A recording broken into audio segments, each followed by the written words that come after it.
Bollywood silver screen presenting Sherlock Holmes a game of shadows. ये कहानी शुरू होती है सन 1891 से और इस कहानी की शुरुआत में ये दिखाते हैं कि शेरलॉक होम्स एडलर का पीछा कर रहा है क्योंकि वो जानता है कि एडलर प्रोफेसर जेम्स मोरियार्टी के लिए काम करती है। हालांकि ये उसकी मजबूरी है क्योंकि अगर वो उसके लिए काम नहीं करेगी तो प्रोफेसर मोरियार्टी, जो कि एक बहुत ही खतरनाक इंसान है, वो शेरलॉक होम्स को मार देगा। एडलर एक नीलामी में पहुंचती है जहां पर वो डॉक्टर हॉपमेंस्टर से मिलती है और वो उसे एक पार्सल देती है। इसके बदले डॉक्टर उसे एक लेटर देता है और कहता है कि उसे लगता है कि ये लेटर मैंने उसकी बहन तक पहुंचा दिया। प्रोफेसर मोरियार्टी को इसका बेसब्री से इंतजार है और ये कहने के बाद वो उस बॉक्स को खोलता है जो उसे अभी अभी एडलर ने दिया है और जैसे वो खोलता है वहां पर शेरलॉक होम्स आ जाता है और वो उस बटन को रोक लेता है जिससे बम फटने वाला होता है।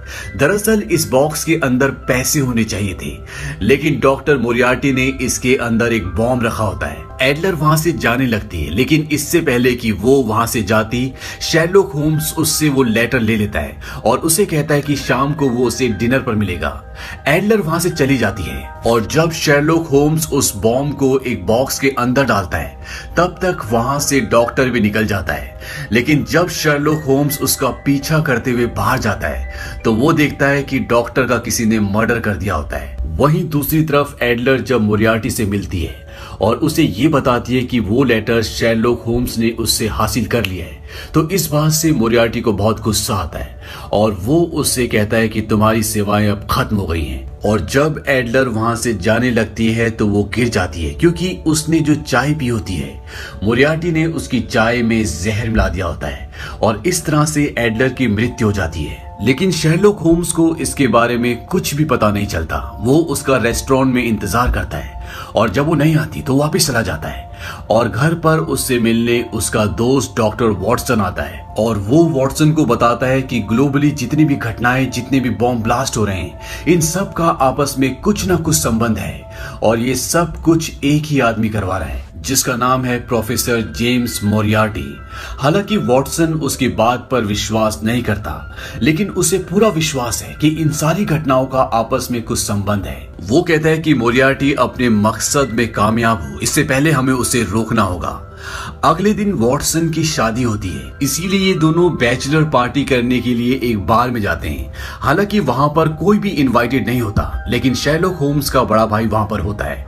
वो एक सरकारी महकमे में काम करता है और वो इन्हें ये बताता है कि यूरोप के हाल बहुत नाजुक है, कभी भी कुछ भी हो सकता है क्योंकि यहाँ पर युद्ध की स्थिति बनी हुई होती है। इसी बार में एक लड़की होती है जो टैरो कार्ड देख रही होती है और शेरलॉक होम्स उसके पास जाता है क्योंकि ये वही लड़की है जिसका लेटर शेरलॉक होम्स को एडलर से मिला होता है। इस लड़की का नाम सिम्जा होता है।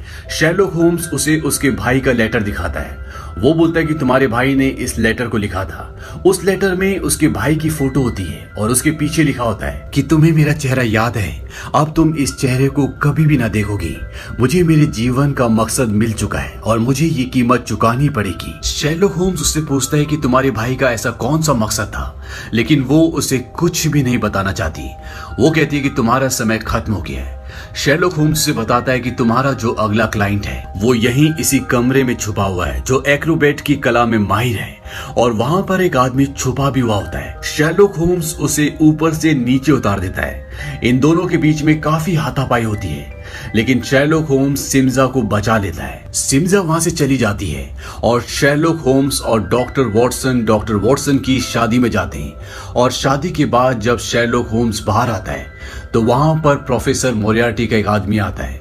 वो कहता है कि प्रोफेसर मोरियार्टी तुमसे मिलना चाहते हैं और पहली बार Sherlock Holmes professor James Moriarty से मिलता है। प्रोफेसर मोरियार्टी शेरलॉक होम्स से पूछते हैं कि तुम्हारे दोस्त की शादी कैसी रही।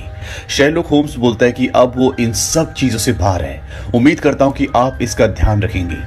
प्रोफेसर मोरियार्टी शेरलॉक होम्स को उसके रास्ते से हटने के लिए कहते हैं, लेकिन शेरलॉक होम्स ऐसा करने से इनडायरेक्टली मना कर देता है। प्रोफेसर मोरियार्टी उसे एडलर का रुमाल भी देते हैं जिसमें एक खून का क्लॉट होता है और वो कहते हैं कि अब एडलर इस दुनिया में नहीं रही। इस बात से शेरलॉक होम्स को दुख होता है और साथ ही साथ प्रोफेसर मोरियार्टी ये भी बोलते हैं कि मैं नए जोड़े को शादी का तोहफा जरूर भिजवाऊंगा। वहीं दूसरी तरफ ये दिखाया जाता है कि वॉटसन और उसकी वाइफ मैरी अब हनीमून के लिए जा रहे हैं। वो ट्रेन में होते हैं और वहां पर प्रोफेसर के बहुत सारे आदमी इन दोनों को मारने के लिए आते हैं, लेकिन वहां पर शेरलॉक होम्स भी पहुंच जाता है और वो इन दोनों को बचा लेता है। हालांकि डॉक्टर वॉटसन की वाइफ मैरी को बचाने के लिए शेरलॉक होम्स को उसे चलती ट्रेन से पुल से नीचे पानी में फेंकना पड़ता है। दरअसल ये उसके प्लान का हिस्सा होता है। वहां पर उसका भाई पहले से नाव में इंतजार कर रहा होता है और वो इस तरह से वॉटसन की वाइफ मैरी को बचा लेता है। वहीं शेरलॉक होम्स और डॉक्टर वॉटसन सिम्जा से मिलने पहुंचते हैं। सिम्जा वो लड़की है जिसे शेरलॉक होम्स ने बाहर में बचाया था।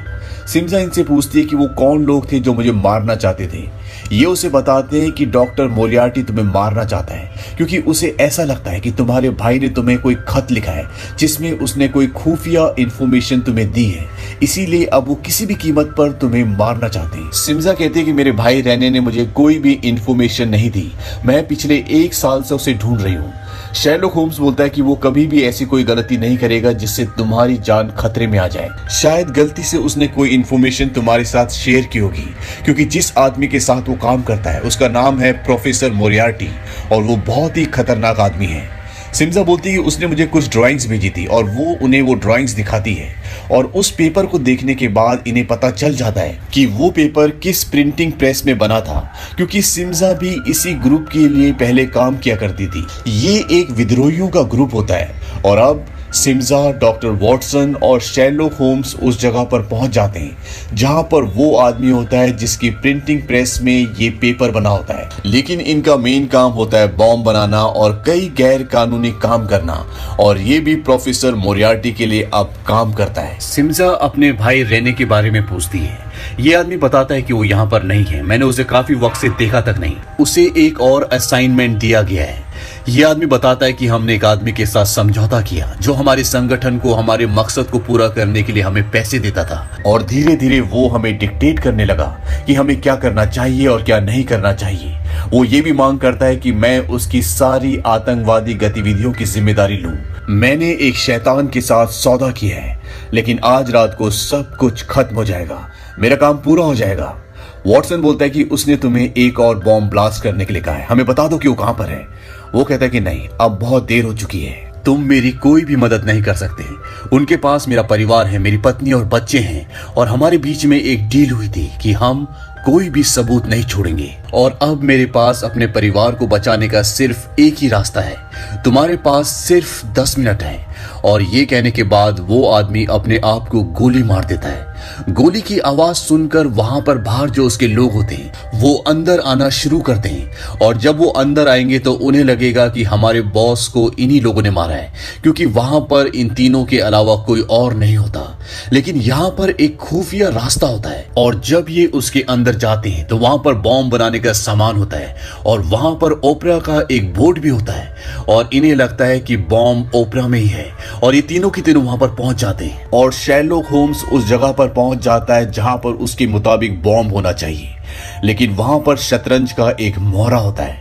दरअसल ये प्रोफेसर मोरियार्टी की पूरी एक चाल होती है और शेरलॉक होम्स समझ जाता है कि उसे धोखा दिया है और तभी वो अपनी मेमोरी को रिकॉल करता है और उसे याद आता है कि जब वो उस आदमी से मिलने जा रहे थे जिसने अपने आप को अभी कुछ देर पहले गोली मार ली है तो वहां पर एक बहुत बड़ा केक भी होता है जिसे वो पास ही के होटल में लेकर जा रहे होते हैं और शेरलॉक होम्स समझ जाता है कि बॉम्ब यहां पर नहीं बल्कि उस होटल में है। ये तीनों की तीनों उस तरफ भागते हैं लेकिन इससे पहले कि ये होटल के अंदर तक पहुंचते वहां पर एक बहुत जोरदार बॉम्ब ब्लास्ट होता है और उस कमरे में जितने भी लोग होते हैं सब के सब मर जाते हैं। ये तीनों के तीनों अंदर जाते हैं और अंदर जाने के बाद तहकीकात करने के बाद शेरलॉक होम्स को ये पता चलता है कि ये बॉम्ब सिर्फ एक धोखा था। दरअसल यहाँ पर ये एक आदमी को मारना चाहते थे जिसे इन्होंने गोली से मार दिया होता है, लेकिन ये बॉम्ब ब्लास्ट इसलिए होता है ताकि ये सारा का सारा एक हादसा लगे। और जब शेरलॉक होम्स इसकी पूरी इन्वेस्टिगेशन करता है तो उसे पता चलता है कि जिस आदमी को इस बॉम्ब ब्लास्ट से पहले गोली से मार दिया गया था वो आदमी एक आर्म्स की यानी कि हथियारों की फैक्ट्री का मालिक होता है।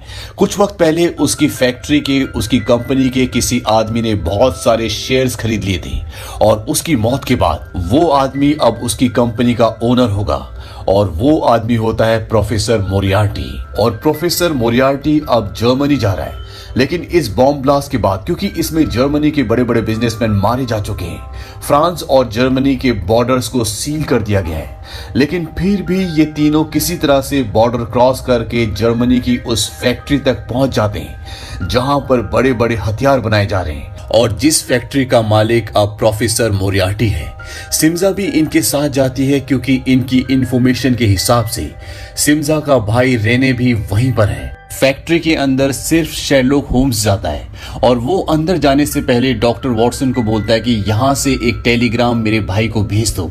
डॉक्टर वॉटसन उस जगह चले जाता है जहां से उसे टेलीग्राम भेजना है और शेरलॉक होम्स पहुंच जाता है फैक्ट्री के अंदर।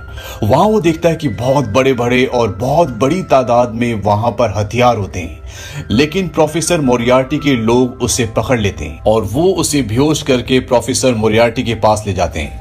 प्रोफेसर मोरियार्टी को पता चल जाता है कि इन्होंने यहाँ से एक टेलीग्राम भेजा है और वो शेरलॉक होम्स से पूछता है कि ये टेलीग्राम तुमने किसको भेजा था। शेरलॉक होम्स उसे बोलता है कि तुम बागियों का इस्तेमाल करते हो ताकि यूरोप में टेंशन हो सके, देशों के बीच में आपस में तनाव बढ़ सके।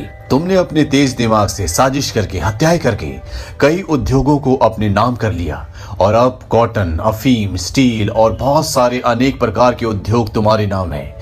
यहाँ तक कि बॉम्ब, जैविक बॉम्ब, हर तरह के हथियार तुम्हारे ही कब्जे में है। एक बैंडेज से लेके बुलेट तक सब कुछ तुम बनाते हो, सब कुछ तुम्हारे हाथ में है और अब तुम इसकी सप्लाई बढ़ाना चाहते हो। एक विश्व युद्ध, अगर वर्ल्ड वॉर होता है तो तुम्हारे सारे सामानों की सप्लाई पूरे यूरोप में फैल जाएगी। प्रोफेसर मोरियार्टी उसे एक रस्सी में लटका देते हैं और उससे पूछते कि बताओ तुमने वो टेलीग्राम किसको भेजा है। शेरलॉक होम्स ढंग से बोल नहीं पा रहा होता क्योंकि वो जख्मी है और जब प्रोफेसर मोरियार्टी उसके बिल्कुल नजदीक आते हैं तो वो उनके कान में बोलता है कि अपने भाई को। वहीं बाहर ये दिखाया जाता है कि डॉक्टर वॉटसन के ऊपर प्रोफेसर मोरियार्टी का आदमी, जो उनका शार्प शूटर है, वो हमला कर रहा होता है। इसका निशाना बहुत ही सटीक होता है, इसीलिए गन फाइट में इससे नहीं जीता जा सकता। वॉटसन जहां पर छुपा होता है वहां पर एक तोप होती है और वो तोप से उस पर हमला कर देता है और तोप का गोला एक इमारत पर लगता है और वो इमारत उस बिल्डिंग के ऊपर गिरती है जहां पर शेरलॉक होम्स और प्रोफेसर मोरियार्टी है। और इससे पहले कि मोरियार्टी के लोग दोबारा वहां पर आते, शेरलॉक होम्स और डॉक्टर वॉटसन वहां से निकल जाते हैं। यहां से निकलने के बाद ये तीनों शेरलॉक होम्स के भाई के घर स्विट्जरलैंड जाते हैं। डॉक्टर वॉटसन बोलता है कि जो पीस के लिए देशों के बीच में मीटिंग हो रही है उसको तुमने कैंसिल क्यों नहीं किया। दरअसल जो टेलीग्राम इन्होंने वहां से भेजा होता है उसमें यही लिखा हुआ था कि आने वाले वक्त में जो कई देशों के एम्बेसडर्स और प्रेसिडेंट के बीच में एक शांति मीटिंग होने वाली है उसे कैंसिल कर दिया जाए। शेरलॉक होम्स का भाई बोलता है कि मैंने वो टेलीग्राम अपने सुपीरियर्स को दिया था, लेकिन उनका जो एडवाइजर है वो प्रोफेसर मोरियार्टी है। प्रोफेसर मोरियार्टी के बहुत ऊपर तक कॉन्टैक्ट्स होते हैं, यहाँ तक कि वो प्राइम मिनिस्टर को भी जानता है। शेरलॉक होम्स का भाई बोलता है कि मैं तुम्हारी सारी बातों पे यकीन करता हूँ, लेकिन तुम्हारे पास इस बात के सबूत होने चाहिए। डॉक्टर वॉटसन बोलता है कि मोरियार्टी बहुत ही शातिर इंसान है, वो कोई भी लूज एंड्स नहीं छोड़ता, वो कोई सबूत नहीं छोड़ता। लेकिन मुझे नहीं लगता कि इस मीटिंग में किसी भी तरह का बॉम्ब ब्लास्ट होगा, क्योंकि अगर सभी देशों के एम्बेसडर्स एक साथ मारे गए तो ये सारे देश एक साथ हो जाएंगे और मोरियार्टी कभी भी ऐसा नहीं चाहेगा। शेरलॉक होम्स बोलता है कि वहां पर कोई बॉम्ब ब्लास्ट नहीं होगा, बल्कि वहां पर एक हत्या होगी और ये हत्या करेगा सिम्जा का भाई रेने। लेकिन अब इन्हें ये पता है कि इन्हें उस मीटिंग में किसको ढूंढना है और ये सब के सब उस मीटिंग में पहुंच जाते हैं। यहाँ पर सभी देशों के एम्बेसडर्स होते हैं और प्रेसिडेंट्स भी होते हैं। यहाँ पर प्रोफेसर मोरियार्टी भी होता है। शेरलॉक होम्स बोलता है कि रेने अपने टारगेट को मारने के लिए एक खास पल का इंतजार करेगा। वो अपने भाई से पूछता है क्या यहाँ पर कोई फोटो सेशन होने वाला है। उसका भाई बताता है कि हाँ, ठीक 38 मिनट बाद सभी प्रेसिडेंट्स का, सभी एम्बेसडर्स का एक साथ फोटो शूट होगा और अब इनके पास 38 मिनट है रेने को ढूंढने के लिए। लेकिन रेने को ढूंढना इतना आसान नहीं है, क्योंकि शेरलॉक होम्स जानता है कि उसकी प्लास्टिक सर्जरी करवाकर उसका चेहरा बदल दिया गया है और यहाँ पर जितने भी एम्बेसडर्स हैं उन्हीं में से एक रेने है। और जब रेने एम्बेसडर के भेष में किसी दूसरे देश के राष्ट्रपति को या किसी दूसरे एम्बेसडर को मारेगा तो उसकी पूरी जिम्मेदारी उस देश के ऊपर आएगी जिस देश का एम्बेसडर रेने बना हुआ है। और ये सारा काम उस डॉक्टर ने किया होता है जिस डॉक्टर का खून इस कहानी की शुरुआत में होता है, जिसे शेरलॉक होम्स पहले बॉम्ब से बचाता है, लेकिन बाद में जब वो बाहर आता है तो वो डॉक्टर मरा हुआ होता है। और अब इन्हें मोरियार्टी का पूरा प्लान पता है, लेकिन इनके सामने सबसे बड़ा चैलेंज होता है कि रेने को कैसे ढूंढा जाए। डॉक्टर वॉटसन और सिम्जा जो कि रेने की बहन है, वो यहाँ पर रेने को पहचानने की कोशिश कर रहे होते हैं। वहीं दूसरी तरफ शेरलॉक होम्स प्रोफेसर मोरियार्टी को अपने साथ चेस खेलने के लिए बुलाते हैं और ये दोनों ऊपर आइसोलेशन में चेस खेल रहे होते हैं। वहां पार्टी में फोटो सेशन शुरू हो जाता है और इससे पहले कि रेने अपने काम को अंजाम देता, डॉक्टर वॉटसन वहां पर वेटर के हाथ में जो ग्लास होते हैं उन्हें नीचे गिराते हैं, क्योंकि वो जानते हैं कि जो यहाँ पर एक नकली एम्बेसडर बनने का स्वांग कर रहा है वो किसी भी तरह के रिएक्शन में किसी भी तरह से रिएक्ट नहीं करेगा, क्योंकि वो यहाँ पर एक्टिंग कर रहा है। और जब कोई इंसान ऐसा करता है तो वो स्पॉन्टेनियस नहीं होता, यानी कि वो आसपास की चीजों पर ध्यान नहीं देता, बल्कि वो पूरी तरह से अपनी एक्टिंग में डूबा होता है। और ग्लास गिरने के बाद सभी उस तरफ देखते हैं, लेकिन वहां पर एक एम्बेसडर होता है, वो उस तरफ नहीं देखता जहां पर ग्लासेस गिरते हैं। और सिम्जा समझ जाती है कि यही उसका भाई रेने है। वो रेने को बोलते कि तुम मेरे साथ चलो, तुम ऐसा मत करना। वो बोलता है कि मुझे माफ कर देना और वो गन निकाल लेता है, लेकिन इससे पहले कि वो वहां पर किसी को मारता उसे पकड़ लिया जाता है। और इस तरह से प्रोफेसर मोरियार्टी की जो पूरी चाल होती है वो नाकामयाब हो जाती है। यहाँ पर प्रोफेसर मोरियार्टी का शार्प शूटर भी होता है, उसके पास स्टिक होती है और स्टिक के अंदर से वो एक जहरीली पिन को शूट करता है और उस पिन से रेने की मृत्यु हो जाती है।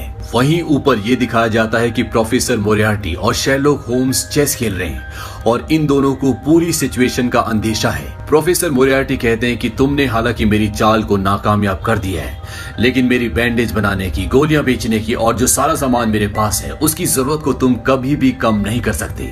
मेरे पास अपार संपत्ति है। शेरलॉक होम्स बताता है कि वो तुम्हारी अपार संपत्ति अब कुछ हद तक घट चुकी है। वो बताता है कि मैंने तुम्हारे कई लेक्चर्स अटेंड किए और जब मैंने पहली बार तुम्हारी वो लाल डायरी देखी जिसे तुम हमेशा अपनी जेब में रखते हो, मैंने उसे हासिल करने की कोशिश की, लेकिन वो इतना आसान नहीं था। मैंने तुम्हें कबूतरों को दाना डालते हुए भी देखा जहां पर तुम अपनी लाल डायरी पढ़ा करते थे, और मुझे शक हुआ कि तुम्हें इतनी बड़ी संपत्ति का हिसाब लेखा जोखा कहीं ना कहीं तो रखना पड़ता होगा। और उस वक्त जब तुम मेरे पास आए थे और तुमने ये पूछा था कि तुमने वो टेलीग्राम किसको भेजा था, मैंने तुम्हारे कान में बोला था कि वो टेलीग्राम मैंने अपने भाई को भेजा था। उस वक्त मैंने तुम्हारी उस डायरी को अपनी नकली डायरी से बदल दिया, पर इस डायरी में सारी इंफॉर्मेशन कोड्स में थी।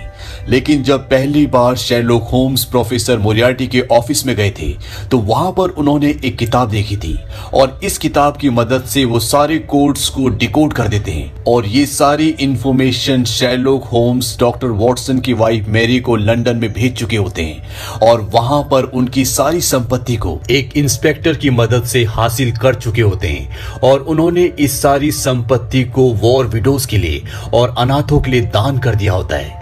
ये दोनों यहाँ पर वर्बली चेस भी खेल रहे होते हैं और शेरलॉक होम्स वर्बली चेस में प्रोफेसर मोरियार्टी को हरा देते हैं। और इस तरह से इस पूरे खेल में प्रोफेसर मोरियार्टी, जो कि बहुत ही शातिर इंसान होते हैं, उनकी पूरी तरह से हार हो जाती है। प्रोफेसर मोरियार्टी बोलते हैं कि एक बार मेरा काम यहाँ पर खत्म हो जाए, उसके बाद मेरा सबसे पहला काम होगा डॉक्टर वॉटसन और उसकी पत्नी के लिए मौत ढूंढना, एक दर्दनाक मौत। अब ये दोनों एक दूसरे के सामने हैं और शेरलॉक होम्स जब भी किसी आदमी से पहले लड़ता है तो वो बहुत दूर तक अपनी पूरी फाइट्स की प्लानिंग कर लेता है। यानी कि वो देख लेता है कि अगर वो ऐसे अटैक करेगा तो मैं उससे ऐसे बचूंगा और बदले में ऐसा प्रहार करूंगा।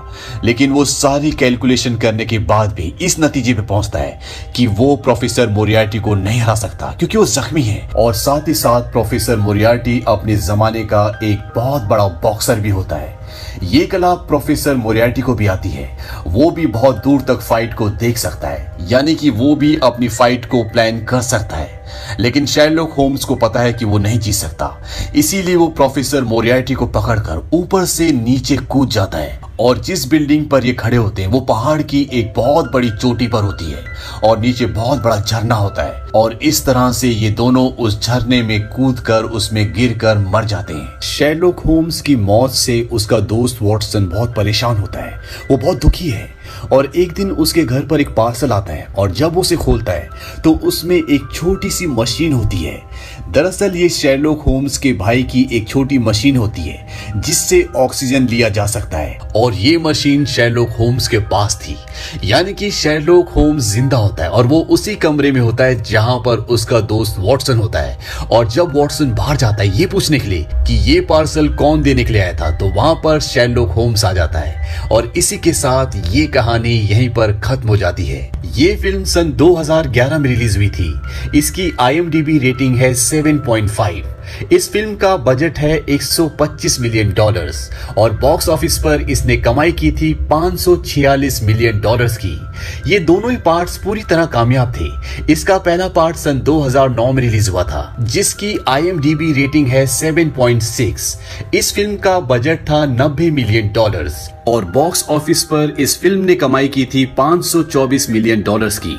फर्स्ट पार्ट का अगर आपने एक्सप्लेनेशन नहीं सुना तो उसका लिंक हम नीचे डिस्क्रिप्शन में दे रहे हैं। उम्मीद करते हैं कि ये कहानी आपको पसंद आई होगी।